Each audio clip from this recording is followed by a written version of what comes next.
বিসমিল্লাহির রহমানির রহিম। আজকে আমরা কোর্ট কাছারিতে ব্যবহৃত কয়েকটি সংক্ষিপ্ত শব্দ নিয়ে আলাপ করব। যেমন বিভিন্ন অর্ডার শিটে আপনারা দেখবেন একটা শব্দ লেখা থাকে ভিওপি, একটা ইলাবোরেশন কী হবে? ভিওপি এই শব্দটির ইলাবোরেশন হবে ভাইট অর্ডার পিটিশন, অর্থাৎ যখন আপনি দরখাস্ত দায়ের করেন আদালতে, এই দরখাস্তর গায়ে আদালত মঞ্জুর কিংবা নামঞ্জুর লেখেন, অথবা ছোট্ট করে 2-3 লাইনে কোনো অর্ডার লেখেন। এইটি যখন পেশকার সাহেব মামলার নথিতে অর্ডারটি আনেন, তখন ওই ছোট্ট মঞ্জুর বা নামঞ্জুর অথবা 1 লাইনের যে আদেশটি সেটি লিখে পাশে ভিওপি লিখে দেন। এর দ্বারা বোঝান যে এটি পিটিশনের গায়ে এই আদেশটি আছে। ভাইট অর্ডার পিটিশন অর্থাৎ দরখাস্তে আদেশটি দেখুন, এটা মিন করে। আবার কোর্ট কাছারিতে ব্যবহৃত আরেকটি শব্দ সিডাব্লিউ মূলে আসামিকে জেল হাজতে প্রেরণ করা হয়েছে, এরকম প্রায় আপনারা শুনে থাকেন। এই সি এবং ডাব্লিউ, সি মানে হলো কাস্টডি, ডাব্লিউ মানে ওয়ারেন্ট। কাস্টডি ওয়ারেন্ট মূলে আসামিকে জেল হাজতে পাঠিয়ে দেওয়া হয়ে থাকে। আবার যদি কোনো দণ্ডিত আসামিকে জেলখানায় পাঠানো হয়, সে সময়ও সিডাব্লিউ শব্দটা ইউজ করা হয়। তখন এই সির মানেটা ভিন্ন হয়ে যায়, তখন এটাকে বলা হয় কনভিকশন ওয়ারেন্ট।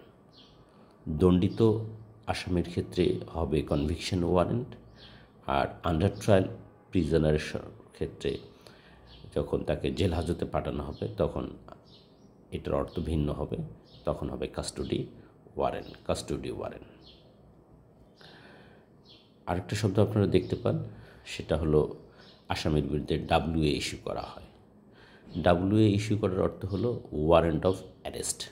ডাব্লিউতে ওয়ারেন্ট হয় আর এতে হয় অ্যারেস্ট, এটাকে ওয়ারেন্ট অফ অ্যারেস্ট। অর্থাৎ যখন আসামির আদালতে সারেন্ডার করে না বা আদালতের নির্দেশ উপেক্ষা করে তিনি বাইরে থাকেন, তখন আদালত ডাব্লিউএ ইস্যু করতে পারেন।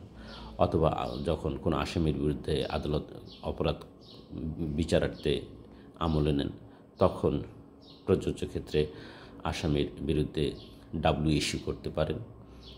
অর্থাৎ যখন প্রথম নালিশি দরখাস্ত আপনি দায়ের করলেন, আসামি দরখাস্ত করে আদালত 200 ধারায় পরীক্ষা করলো, পরীক্ষা করার পর আদালত তাৎক্ষণিকভাবে অপরাধটা যদি বিচারার্থে গ্রহণ করেন, সেক্ষেত্রে আদালত কখনো কখনো সমন ইস্যু করতে পারে, অথবা কখনো কখনো ডাব্লিউ ইস্যু করতে পারে। এই ডাব্লিউ অর্থ হলো ওয়ারেন্ট অফ অ্যারেস্ট। একইভাবে ডাব্লিউ একটা শব্দ আপনারা শুনতে পান। এই ডাব্লিউ শব্দটার ইলাবোরেশন হলো warrant of witness. Warrant of witness, এই জন্য হয় ডাব্লিউ। আরেকটা শব্দ আপনারা দেখতে পান NWW, N for non bailable warrant of witness. অর্থাৎ সাক্ষীর বিরুদ্ধে যখন অজামিনযোগ্য গ্রেপ্তারি পরোয়ানা ইস্যু করা হয়, তখন এটাকে বলা হয় NWW, non bailable warrant of arrest. যদি ডাব্লিউ ইস্যু করা হয়, তখন পুলিশ অফিসার সাক্ষীকে গ্রেপ্তার করে তার কাছে বেইল নিয়ে তাকে ছেড়ে দিতে পারেন এবং বলতে পারেন অমুক তারিখে আপনার বিরুদ্ধে সাক্ষ্য দেওয়ার নির্দেশনা আছে, আপনি আদালতে যাবেন সাক্ষ্য দেওয়ার জন্য।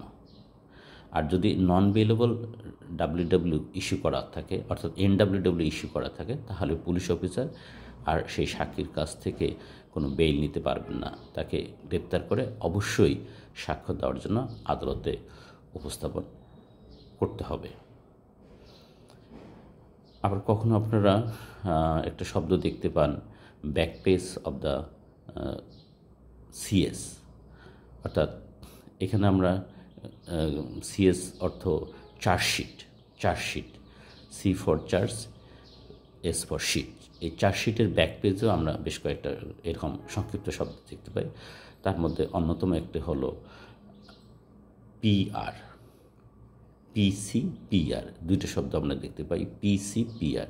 এখানে পিসি হলো, P stands for previous, C stands for conviction. PC PR কথাটার অর্থ হলো প্রিভিয়াস কনভিকশন। আর PR, P stands for personal, R for reputation, personal reputation. অর্থাৎ পিসি দ্বারা কী বোঝাচ্ছে, প্রিভিয়াস কনভিকশন বলতে এই অভিযুক্ত আসামি ইতিপূর্বে অন্য কোনো মামলায় কোনো অপরাধে দণ্ডিত হয়েছে কিনা তার তথ্যটা back page of the CS অর্থাৎ চার্জশিটের পেছনে লেখা হয়। আবার তার ইতিপূর্বেকার যে নামডাক আছে, যে নামে তিনি সমাজে পরিচিত, যে ধরনের রেপুটেশন তার সমাজে পরিচিত, সেটা কেমন, পার্সোনাল রেপুটেশন তার কেমন, তিনি কি কানকাটা মসজিদ নামে পরিচিত, নাকি কোনো অমুক চোরা নামে পরিচিত, অর্থাৎ তার অ্যান্টিসিডেন্টসটা কি, এইটাকে বোঝাতে পার্সোনাল রেপুটেশন এই জিনিসটা এখানে লেখা হয়ে থাকে। Back page of the CS আরও একটা শব্দ দেখতে পারবেন আপনারা, সেখানে লেখা থাকে সি অ্যান্ড এ ভেরিফাইড। এটাও ব্যাক পেজ অফ দ্য সিএসে কখনো কখনো আপনারা লিখতে দেখা যায়। C stands for conviction and A stands for antecedents. অর্থাৎ সিএ ভেরিফাইড কথাটার অর্থ হলো যে এই অভিযুক্ত যে আসামি তার পূর্বেকার কোনো কনভিকশন আছে কিনা, এবং তার প্রাক পরিচয়, মানে তার সামাজিক মর্যাদা স্ট্যাটাস কী রকম, হ্যাঁ, বা তিনি ডাকাত নামে পরিচিত কিনা, চোর নামে তার খ্যাতি আছে কিনা, ইত্যাদি বিষয়গুলোকে বলা হয় অ্যান্টিসিডেন্টস। এটা পিআরবির একটা রেগুলেশনে বলা হয়েছে, উল্লেখ করার কথা। তো এরকম আরও সংক্ষিপ্ত শব্দের অর্থ পেতে আমাদের সঙ্গে থাকুন। আমরা আইনজীবী প্রশিক্ষণ কার্যক্রম পরিচালনা করে থাকি। যারা দক্ষ আইনজীবী হতে চান তারা আমাদের বিভিন্ন কোর্সে যোগ দিতে পারেন, এবং পাশাপাশি বার এবং বিজেস এমসিকিউ এক্সামের জন্য আমাদের ইউটিউব চ্যানেলে ফলো করতে পারেন। সেখানে অনেক লেকচার আছে, আপনি ঘরে বসেই পরীক্ষা দেওয়ার জন্য সে ব্যবস্থাও আমাদের আছে। এমসিকিউ এক্সাম আপনি ঘরে বসেও দিতে পারবেন। তো thank you for watching this video. আসসালামু আলাইকুম।